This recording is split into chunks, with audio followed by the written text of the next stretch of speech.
Hey, what's up guys? Welcome back to another episode of The Curious Cat. If you haven't already, please like the video, share it around, and subscribe to the channel. I really need your help, so if you can, just hit like. It doesn't take much effort, and it really helps me to have these videos shared a little more in the algorithms on YouTube. They get it out there a little more with the more likes I get. So it's the least you could do. I've been putting a lot of effort into making these videos, and I'd really appreciate it if you could just hit like on the video. With that being said, let's get right into it. Today's video is going to be about the masculine and the feminine, and a malevolent plot to divide us and conquer us, to break up the family unit and to have us trying to do everything on our own. And the reason they want that is because we are disempowered. When we're not united as men and women, and we're not embracing our differences and working together, then we are divided and we are weaker and less resilient. So I believe there is a plot. That's why we've seen so many divorces in the last 20 years. The divorce rate's well over 50%. And we had the rise of radical feminism. So we have all kinds of women hating men and blaming men. And now we have the toxic masculine narrative. So we have all this stuff coming into play. And where does it leave us? It leaves women hating men, saying they don't need us, saying they can do it all on their own. And then that leaves the man feeling like he doesn't really have a purpose. I know for me, I have that feeling. I'm like, well, if I'm not providing for my wife and a family, what's the purpose? I don't need much personally. I know some men are a little more different. They have a big drive for material possessions or whatever. But I really don't have that. I'm fine with very little in my life. I'm very content with next to nothing. And so my main drive has always been that I want to have wealth and prosperity so that when I do have a family, I'm able to provide for the best life possible for my children. In my own life, I had my father abandoned. My mom left him when I was 1, and he just didn't show up. That was his own choice. He chose to do drugs and be addicted to alcohol and whatever else and just not show up in my life. And I know where that left me. So my drive in life has always been to heal that masculine aspect, and so that when I do meet my future wife, I'm able to show up and be the best father that I can be. And that is where the masculine is toxic, because they're not showing up. They're not showing up as leaders. They're not showing up as role models, or they're not showing up as, essentially as good fathers that are willing to offer leadership and guidance to the youth and to help men learn the true role of the divine masculine. And so when men are busy just drinking and taking drugs and pursuing work all the time and not showing up in their families, then the new youth, the boys that are trying to learn how to become men, don't have the proper guidance, and they're left somewhat broken and confused, and they don't know their role. I know for me, when I didn't have a father in my life, I had to guess. And when you're guessing all the time, it takes a lot of mistakes before you learn what the right way might be. And it's very hard. It's a long path, trust me. And if you have proper guidance, if I would have had a father who showed up in my life and taught me how to be a man and taught me the importance and how to do it right, it would have saved me all kinds of trouble. Instead, it took me 20 some odd years, and I'm still figuring it out. So here I am, midlife. I should have all this stuff figured out, but I'm still just learning. And so I'm way behind. I'm way behind in that regard. And that's where I think the men aren't showing up, and it's messing up our societies. So that's where the masculine is toxic. And that's where I think it's important for us to acknowledge that and to own up to our shortfalls, and to own up that, maybe we aren't showing up as fathers and as male role models. So instead of burying that and pretending it doesn't exist. Let's own up to that. Let's own up to the fact that maybe we haven't been facing our demons. Maybe we're drinking a little too much alcohol, smoking a little too much weed, taking too many drugs, and maybe having too much sex or working too hard. So if we can own up to that and not be ashamed of it, but just own up to it, then that opens the door to true healing and to truly moving into our role as the divine masculine. And this is all just coming from my own personal experience. I am by no extent a guru on this. Like I said, I have had to figure out the masculine on my own, so I'm not claiming to be an expert in any regard. I'm just speaking from my own personal experience, so I could be completely wrong here, but this is what my intuition is telling me, and what my life lessons are telling me is that the men aren't showing up in general. I'm generalizing. I know there's a lot of amazing fathers out there, and if you're one of the lucky ones who has one of these amazing fathers who's showing up, you are really blessed, and you should have so much gratitude for that, because let me tell you, it is a struggle when you don't have the male role model in your life. And I think the women have really been showing up in that regard, where we have a ton of single moms who stepped in. I know that was my mom. My father didn't show up. Well, my mom had to pull that much more weight. She had to show up when my father wasn't there and play more of a masculine role. So this is another reason why men and women are kind of blurred in their energy, where the woman has to be more in her masculine because the man isn't showing up. And when men are more likely to cheat and leave the relationship, then the woman can't feel secure in that relationship, and she has to be more masculine because she has to look after herself, and she has to make sure that she is able to provide for herself financially and all that. So she has to be a little more in her masculine. And if the man is truly showing up as a man and he's able to provide and to protect, then the woman can relax into her feminine and be more that divine feminine. And when the woman shows up in her divine feminine and really offers that unconditional, bottomless love, seems like infinite love. It's just amazing how much women can love and how much they have to give when they're in their true feminine. That offers the man a place to really embrace his masculinity and to be the kind of the hard warrior that he needs to be. Because when you are a warrior and you're out in the world, it can be a very difficult place. And so when you come home and you have that feminine, nurturing, loving energy to kind of soften you after your day as a warrior out in the world, it offers balance and it helps you feel more grounded in that. And that is why I think part of the reason why it's so important that the man and the woman both embrace their roles and that we embrace our differences. This push for equality, saying that we're completely equal. Of course, we're equal in our rights and our right to vote, our right to freedom, our right to peace, and that.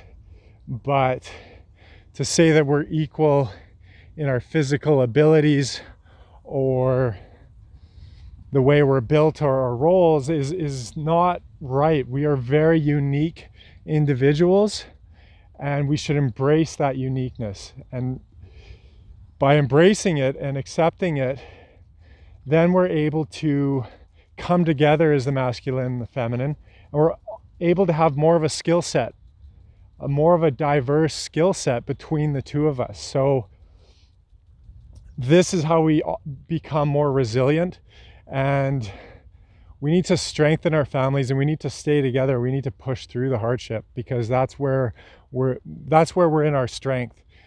It's not when we divide the family unit and the women no longer need the men, and so the men are feeling lost, so the men turn to drugs and all this. Now we have a bunch of drug addict men who aren't showing up, and they're not warriors, or a bunch of men that are all confused about their sexuality and they think it's toxic to be a man.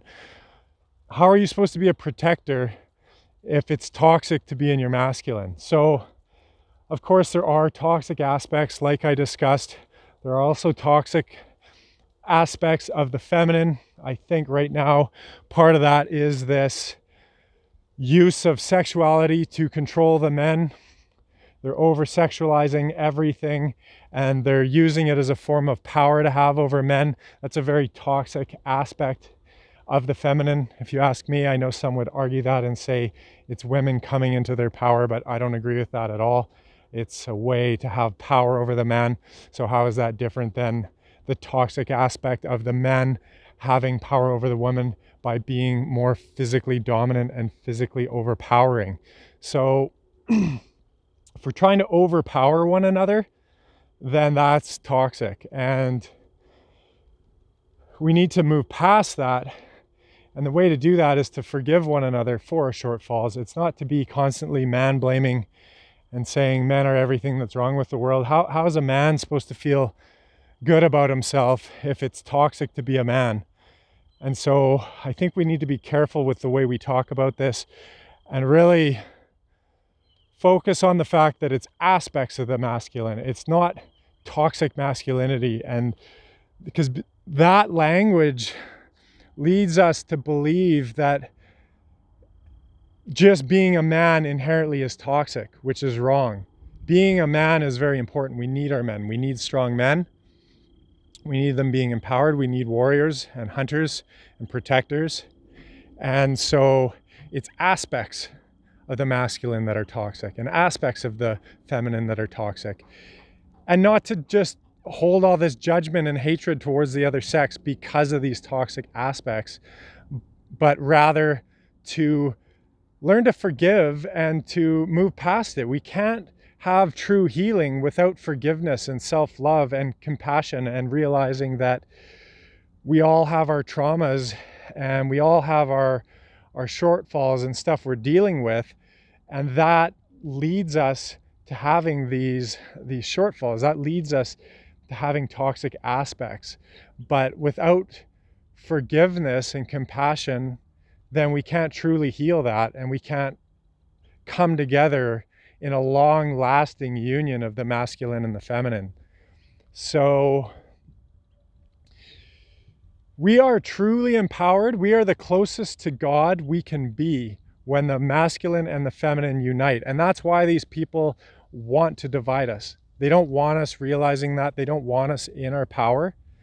And that's why they want to break up the family unit. That's why they want women hating men. That's why they want men hating women. They want each other saying, oh, we don't need each other. Women are just this and that, and men are that and this. It's completely insane. They want to divide us. They want us disempowered. They want to break up the family unit. They don't want us having children. They want these elites that control the world and run the narrative, they want to have all the children and resources for themselves. They want us living in guilt and believing that we are the problem for all of this. We've created global warming and all the men are the ones that have destroyed the world, and white male privilege, men are toxic and all this. So where does that leave you? That doesn't leave us in a good place. You can't raise resilient boys, strong boys, if you're telling them that it's toxic to be masculine. That's just wrong. So we need to empower our young boys. We need to offer them guidance. We need to teach them that it's a good thing to be in your masculine, but we need to teach them about the healthy, higher, divine masculine, not the toxic masculine. So there's different aspects. It's not the entire masculine is toxic. That is a bunch of BS, and that's part of the way they manipulate us in their wording and the way they leave us feeling guilty, and they leave us disempowered because people are ashamed to be who they are. They're ashamed to be men. They're ashamed to be women, and they want women feeling like they need to do everything on their own. And that's why they push you to be out in the world and take care of yourself. And it's all this individualism. You don't need the man. And then where does that leave you? If we enter true crisis and you're a woman and you're all alone, well, you're not as resilient as if you'd have a strong man by your side willing to go out and fight and guard you and protect you and provide and hunt and bring you food, bring the women, children food, and to be the one that steps out and takes that risk in war and in battle to protect you. I mean, if you're willing to do it all yourself, it's a lot. I know as a man, it's hard to play both roles, to be soft and emotional and loving and all this, but also be the hardened warrior and the hunter and the gatherer and the, it's very hard for people to play both roles. So that's where we need each other. That's where they want us divided, because it leaves us overextended. We can't just embrace kind of the few skills that we have and really focus on our strengths. We're kind of overextended in the sense that we're trying to do too much, and it leaves us in a confused place. So that's just some of my thoughts on this. I think it is a push to divide and conquer us, and they're using this narrative to essentially divide, break up the family unit, and leave us in a more vulnerable place. When we're divided, we're weaker. We're not as resilient because we don't have that diverse skill set, and we don't have the support of one another, and we don't have that divine union that brings us closer to God. Because this world is dualistic and everything is divided and polar opposite. And it's when that opposite comes together that we get as close to God as we can be in this world. I believe anyways. I believe that union is the closest we can experience to God. And that's where we are in our most empowered place, is when we come together as men and women and we embrace our differences, and we respect one another, and we offer the support that we can. We each have our unique skill set, and we offer our support and our skills from that skill set, and we embrace our differences. And that way we have a way more diverse skill set, and we create way more resilience. And by uniting that way, the man has his purpose. His purpose is to provide for his family, his wife and his children. And I know as a man, I would feel much more empowered if I had a woman by my side and I had children, because I would have a reason why I continue to push through and go out and battle and get through all my shortfalls and overcome my challenges, because I have a reason. But when you're a man all alone in the world and women no longer need you, it's hard to find your purpose and your drive. And some men might be fine with just acquiring more material assets. Maybe that's all they want out of life. But I know for me, it doesn't leave me in a very good place. I don't feel that driven. I know I'd be way more driven if I had a family to do it for a reason. And when you don't have a purpose, you don't have a reason, I think that's why we're seeing a lot of the men slip into drug addiction and just kind of give up, because they feel that the women don't need us anymore. Women are saying, oh, we hate men. We don't need you. You guys are all toxic. You're everything that's wrong with the world. And men go, okay, well, what's my role? What's the purpose? So they kind of lose their purpose, lose their drive. And next thing you know, they're slipping into addiction. And then how do we heal the masculine that way? I don't think that's the way to get past this. And all this blaming. So all the men are carrying all this guilt. They're feeling guilty just for being born a man. That is not how we heal this thing, you guys. It's not to keep blaming and hating on one another. That's not how we move past this. The way is to forgive the past and to acknowledge, not to bury, not to completely bury it under the rug, but to acknowledge the toxic aspects of the masculine and the feminine, and to talk about it, and that so that we can move past it and we can acknowledge it. And I think a lot of men aren't choosing to do that. They're choosing just to drink and smoke and take drugs. And the women too. A lot of the women, they're drinking and smoking and doing more drugs than the men these days.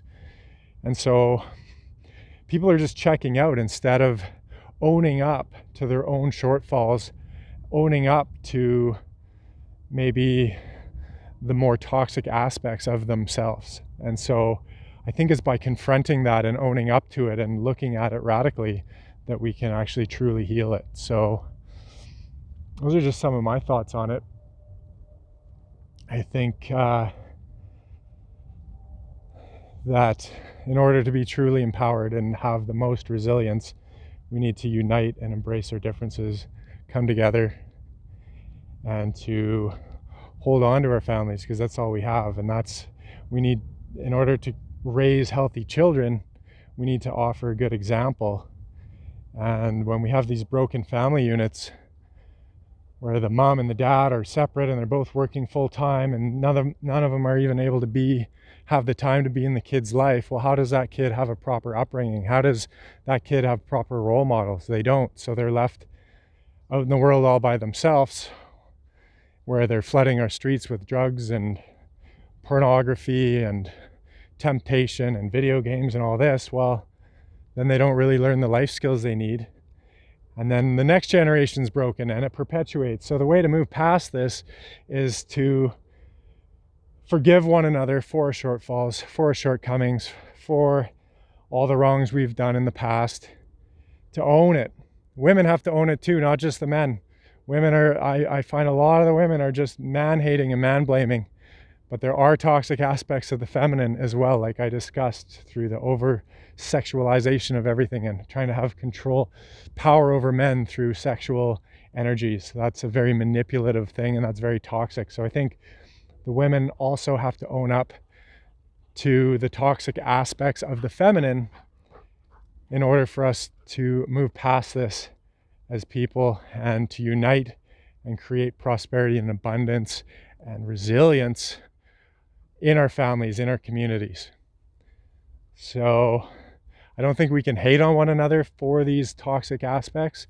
I think we need to forgive, come together, unite, get strong, learn to compromise, learn to ride out the challenges. It's a microwave generation. Everyone's used to pressing time cook and having what they want in 2 minutes. They don't even have to work for it. You don't even have to work for the money. You just go sign on the dotted line, the banks give it to you. So who's willing to work hard for anything anymore? No one. Everyone's just waiting for the easy handout. They just want to just go on Tinder, just go on these dating apps and bam, you got somebody to sleep with. You don't have to work for it. You don't have to court the woman anymore. You just go on a dating app, right? So this is creating a generation of people that aren't willing to put in the work. And when no one's willing to put in the work, everything's disposable. When you work hard for something, you look at the past generations, look at our grandparents, married 65, 70 years. You know how much stuff they got through together? How many hardships, how many times they had to suck it up. And yeah, of course it's not perfect. It's never going to be easy. But look at what they created. They created these strong, resilient families that they were able to flourish in even the toughest of times. They got through the Great Depression and through all these hardships, and they were able to have huge families and create all kinds of offspring. And now what? Now all the families are broken. They have the men hating the women, women hating men. So that's just some of my thoughts, you guys. Let me know in the comments what you think. I think we need to come together. Like I say, that's where we're our most empowered and the closest to God we can be. And that's where we're able to manifest the lives we want. And but it's hard as a man when the women are hating on you.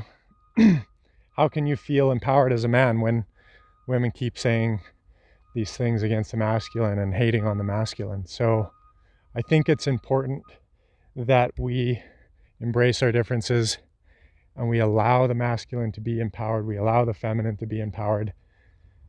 And that's how we create more resilience in our lives. And that's how we come together and create strong families and a new generation of strong, empowered kids. So like I said, I'm no expert on this. I come from a broken family myself. I'm just speaking from my own intuitive insight and life experience. So I could be completely wrong on this. Let me know what you guys think in the comments. Hope you enjoyed the video. I know that was a bit of a long rant, but I'll leave it at that. And I will see you guys in the next video.